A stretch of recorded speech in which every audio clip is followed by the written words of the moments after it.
NFL insiders are dropping big trade rumor reports. Let's talk about it all and what it means for the Seahawks. What's going on, everybody? Christian Pedersen back with another episode of Seahawks Digest, the show where I spend my mornings scrolling news while I'm drinking my coffee, letting my brain charge up, and I try to figure out what headlines I want to react, talk, to bring to you. Like in this parasocial relationship, I am going to be the whiny, complaining, overly dramatic background noise while you go about your day talking Seahawks. If you want to follow along, would appreciate a subscribe. If you're already doing that, I am contractually required by the bosses to tell you like, dislike, comment, share. It's YouTube. You get the buttons. We all press them. You know what I'm talking about. Okay, let's get to today's story. Oluwadimi, the center, is listed as a trade potential candidate, and we got an article breaking down what an NFL insider, and yeah, look, I'll bring you back here full screen.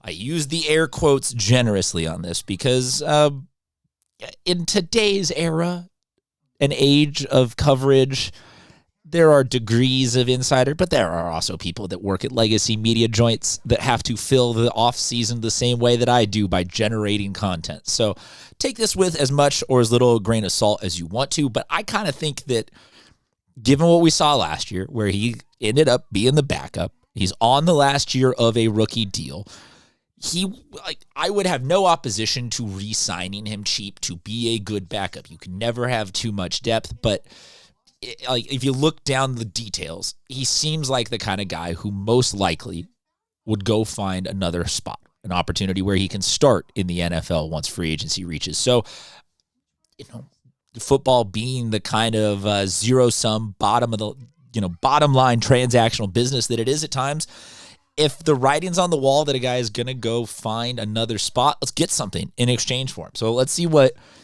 were the three team options that were listed in this article as potential trade partners. The Raiders, numero uno, the Las Vegas Raiders. I don't know if anybody even does that impression anymore, but we're talking about Tyler Lindenbaum getting paid. So this would be more of bringing Oluwadimi back to Clint Kubiak and offer the Raiders some depth and some flexibility. What do you want in return? This article, apologies for tripping over my words here. I get kind of excited, but free YouTube show, you get what you get is my motto, because sometimes the brain just gets a little jumbled with thoughts here. What do you want in return for a backup center on the end of a rookie deal? We're probably not talking about getting much. Take some later round draft picks, some sort of something like that. Give me some future depth that we can accumulate some invitees. So Raiders, okay.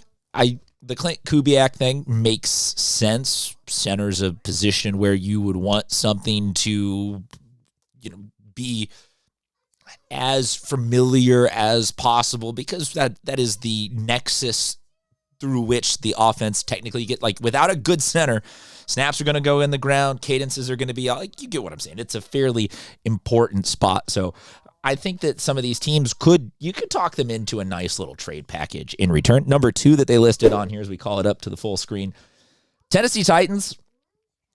Hey, another team where I'm fine. None of these hurt me in terms of getting rid of him. We're not sending them to a direct rival here. Their center situation is less concretely defined, and they are in a little bit more of a need for some help. And so, again, you got a guy who, in Oluwadimi, would probably be on his last year with the Seahawks unless something happens, knock on wood, that would change that hierarchy. And the Titans could use it. And the Titans, I'd like to think, are still considering their window for being competitive at the beginning phases. They've got a younger quarterback. Why not build out that with a younger, more successful offensive line? So, okay, you get as far as trade rumor mills go, I'm believing all of this. I see all of these as very achievable deals. Where, like I said, I think you could get some sort of later round draft pick back in return. The last one that they listed on these three teams, The Carolina Panthers. What do you think?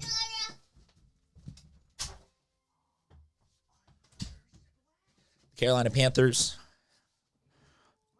They list this as a similar offensive scheme, short-term contract situation.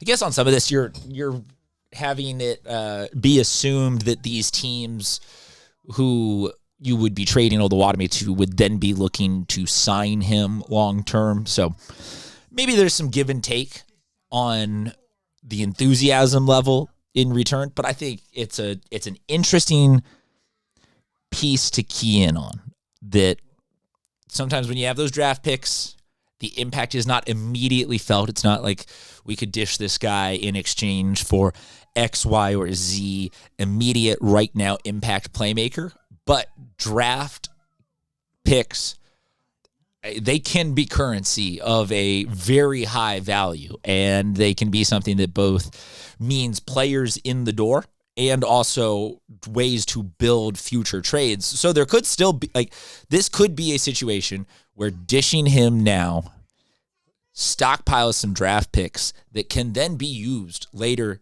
this coming season to make a deal for something that the Seahawks do need. So I don't want to say that this is a kick the can down the line and we're not going to feel the impact of this deal until 27, 28, 30, whatever it is. This could be something where it's a best for all parties kind of situation. Other teams can receive an offensive line impact player right now.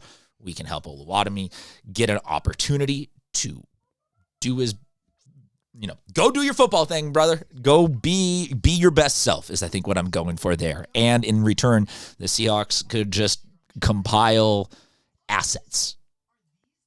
And I think that there might not be any more directly impacted sport than football when it comes to draft assets, and just that ability to trade those picks and or have them in there as sweeteners, and or just have a year where, hey, you know what we need? We need to pick up a bunch of cornerbacks or a bunch of kickers or a bunch of whatever it is. Oh, we can do that because we have 9 extra picks in rounds 4 through 7 or something like. You get what I'm saying? Sneaky good opportunities here, I think, to take a player who is not playing and convert him into something positive that we can potentially have access to right away. Let me know what you think on all of these options and or other ways that you would creatively like to dish him, or are you trying to keep him? Does the fact that other teams potentially view this guy as a starting lineman mean something that we should just hold on to him? Don't, if it ain't broke, don't fix it kind of vibes. Genuinely enjoy having you guys in the comment section. You help me understand football a whole lot more. I am just a dude cosplaying as a journalist in a converted bedroom into a podcast studio with my toddler hanging out here while we do these videos. So thank you, everyone, for tuning in. Hit the subscribe, like, dislike, all those buttons. Until next time, we'll talk to you soon.